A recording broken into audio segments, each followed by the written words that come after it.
আগে তো চা খেতাম, দুধ চা খুবই প্রিয় আমার। তো অনেক দিন হলো, অনেক কয় মাস হলো আমি চা খাই না। তো এর আগেও আমি তোমাদের বলেছিলাম যে আমি চা খাওয়া বাদ দিয়েছি একমাত্র আমার ছেলের জন্য। তো সেটা হচ্ছে কারণ চা খেলে বা তুমি যে কোনো এইসব জিনিসগুলো খাও তো অনেক খরচাটা বাড়ে। তো এর জন্য আমি খাওয়া বাদ দিয়েছি আমার ছেলের জন্যই। তো কারণ চা পাতা, চিনি বা যে যেমন আমার দুধ চা প্রিয়। তো আমার খুব একটু মনটা খুঁতখুত করতো যে আমি একটু মানে দুধ হলে আমি একটু দুধ চা খাবো, খুব খুশি হতাম, খুবই খুশি হতাম। তো আমি খুব পছন্দ করতাম। তো আমি সেটা মানে ত্যাগ করেছি, মন থেকে ত্যাগ করেছি। এখন আর মনে পড়ে না আমার কখনো যে আমি দুধ চা খেলাম না বা আমার তো আগে না আমি খুব চেষ্টা করতাম আর মানে চেষ্টা করেও খেতাম যে আমি একটু চা খাবো, দিনে একবার হলেও খাবো, আমি খুব খুশি হতাম। তো যাই হোক আমি বাদ দিয়েছি। আর তার সঙ্গে আরও কিছু বাদ দিয়েছি। তো আমি এর জন্য সকালবেলা তো একটু কিছু খেতে হবে, না হলে তো চলাই যাবে না। তো এর জন্য আমি জলমুড়ি খেলাম। আর তারপর আমার সব কাজ হয়ে গেছে, বাসন মাজা, ঘর মোছা, তো যা কাজ থাকে বাসি কাজ তো সব হয়ে গেছে। আর জামা কাপড়গুলো কালকে আর আমি ভাঁজ করিনি, তো সেই জামা কাপড়গুলোই তাড়াতাড়ি করে ভাঁজ করছি। অর্ঘ গেছে টিউশন পড়তে, ওর ইংলিশ টিউশনটাও বাইরে পড়ে। তো বাইরে গেছে, তো পড়তে গেছে। তো এর জন্য আমি খুব তাড়াতাড়ি করে উঠেছি। আর অর্ঘের পড়াটা হচ্ছে 7টায়, তো তার আগেই তো ওকে যেতে হয়, রেডি হতে হয়, উঠতে হয়। তো অর্ঘ একটু মানে টিফিন খেয়ে ও চলে গেল। আর আমি এদিকে তাড়াতাড়ি করে কাজ করে স্নান করে আমি জামা কাপড়গুলো ভাঁজ করছি। আর আর একটা কথা কি বলো তো, মানে গরম তো খুব হাঁপিয়ে গেছি আমি। আর এগুলো হচ্ছে মানে আমি কিন্তু খুব করে এই কাভারগুলো চালাচ্ছি, কারণ এগুলো এত পাতলা হয়ে গেছে, এত পাতলা হয়ে গেছে, এত পাতলা হয়ে গেছে কবে জানি ছিঁড়ে যাবে। এটা তবু একটু চলে, তো আর একটা তো ওটা ছিঁড়েই গেছে। তারপরে এই যে এই কাভারগুলো আবার আমি এই কাবার, হলুদ কাবারটা যে তোমরা দেখছো, এটার হচ্ছে বয়স 9 বছর। তোমরা হয়তো বলবে বাবা এত লক্ষ্মী হয়ে গেছিস তুই। তো এটার বয়স হচ্ছে 9 বছর। তখন আমার ছেলে খুবই ছোট, খুবই ছোট।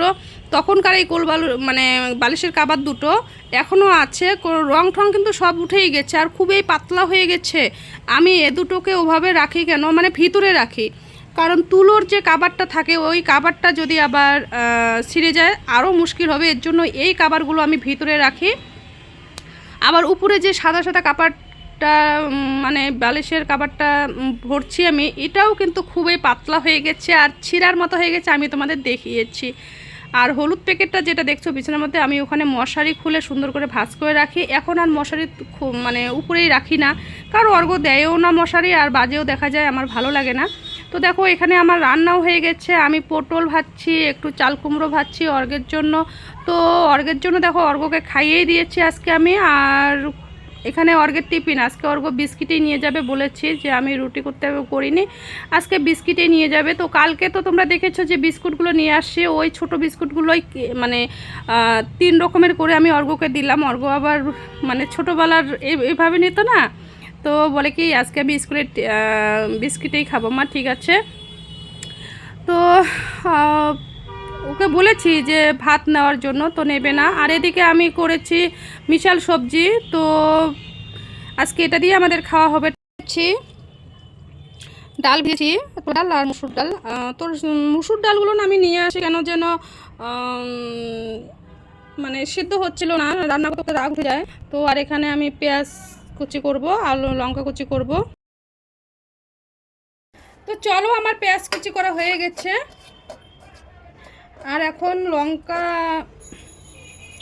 কুচি করব। লঙ্কাগুলো না কালকে নিয়ে আসছি, খুব তাজা, এখনও তাজা আছে। আমি কি করেছি জানো তো, আমি তোমাদের দেখাই আমি কি করেছি।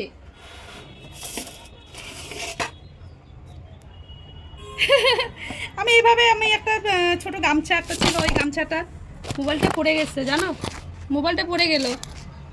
এই মোবাইল কিন্তু অনেক কষ্ট করে কিনেছি ভিডিওর জন্যই। তো আমি কিন্তু এখনও কোনো কিস্তি শোধ করতে পারিনি, আমি মাত্র 2টো কিস্তি দিয়েছি, 6টা কিস্তি কিন্তু বাকি আছে, আর ডেট পার হয়ে গেছে। তো আমার কপালে কী আছে আমি জানি না। মোবাইলটা পড়ে গেল, এই মোবাইল নষ্ট হলে তো জানি না মোবাইলে নিয়ে যাবে নাকি আমাকে নিয়ে যাবে কোম্পানি, কে জানে, আমি জানি না।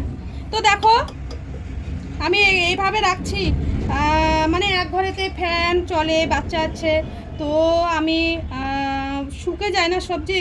তো দেখো কীভাবে রাখছি আমি, দেখো সব তাজাই আছে। গামছাটা ভিজে ভিজে রেখেছি, কালকেও ভিজে ভিজে রেখেছি, সবজিগুলো ধুয়েছি আর ভিজে ভিজে রেখেছি, গামছাটা ভিজে ভিজে ভিজে রেখেছি। কত ভালো হয়েছে না বলো? তো এইভাবে রাখছি, তাজাই আছে। না হয়তো যদি আমি এইভাবে না রাখতাম সব শুকে যেত। কালকে আনছি তাজা দেখে, আজকে সবজি দেখে মনটা খারাপ হয়ে যেত, শুকে যেত। আর আমার তাজা তাজা সবজি ভালো লাগে, এর জন্য তো আমার গ্রাম খুব ভালো লাগে। গ্রামে গাছ থেকে ছিঁড়ো, ক্ষেত থেকে শাক সবজি করো, সব তাজা, আমার এটা খুবই ভালো লাগে। আমার কারণেই থাকি আজকে, কারণেই থাকতে হচ্ছে আমার শহরে। মন থেকে গ্রামকে ভালোবাসি। তো চলো, বুদ্ধিটা ভালো হয়েছে তাই না? তো চলো, আমার পেঁয়াজ কুচি হয়ে গেছে, এখন করব লঙ্কা কুচি।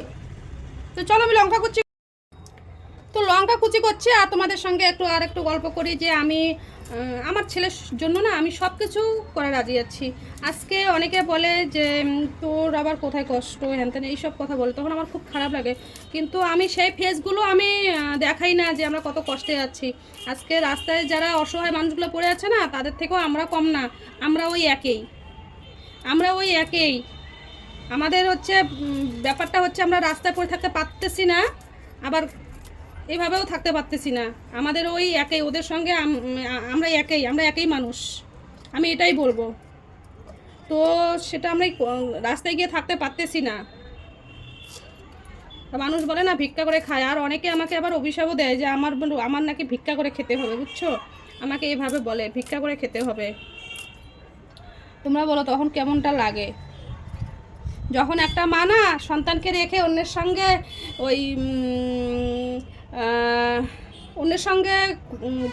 মানে চলে যায়, তখন একটা মা খারাপ হয়। যখন একটা মা একটা নিজের শেষ রক্তবিন্দুটুকু দিয়ে একটা সন্তানকে আগলে রাখছে বুকে, তখনও মানুষের খারাপ, বুঝছো? তখনও মানুষের খারাপ। তখন বলো তাহলে মানুষ মানে কেমন? আরও একটা কথা তোমাদের বলি, এই আমি বুঝতে পারলাম, তো তুমি বরের ঘরে থাইকা 3-4টে তুমি পরকীয়া করতেই পারো, অনেক পরকীয়া করতেই পারো, তাতে কোনো সমস্যা নাই। ওই একটা মহিলাও করতে পারে 3-4টের সঙ্গে পরকীয়া, যা যাবতীয় যতটা খারাপ, আর একটা পুরুষও করতে পারে পরকীয়া সংসার থাকাকালীন। কিন্তু যখন একটা মেয়ে না ডিভোর্সি হয়, তার থেকে আর এই দুনিয়ায় খারাপ নাই। ডিভোর্সি সংসার ছাড়া হলেই একেবারে খারাপ, বুঝছো?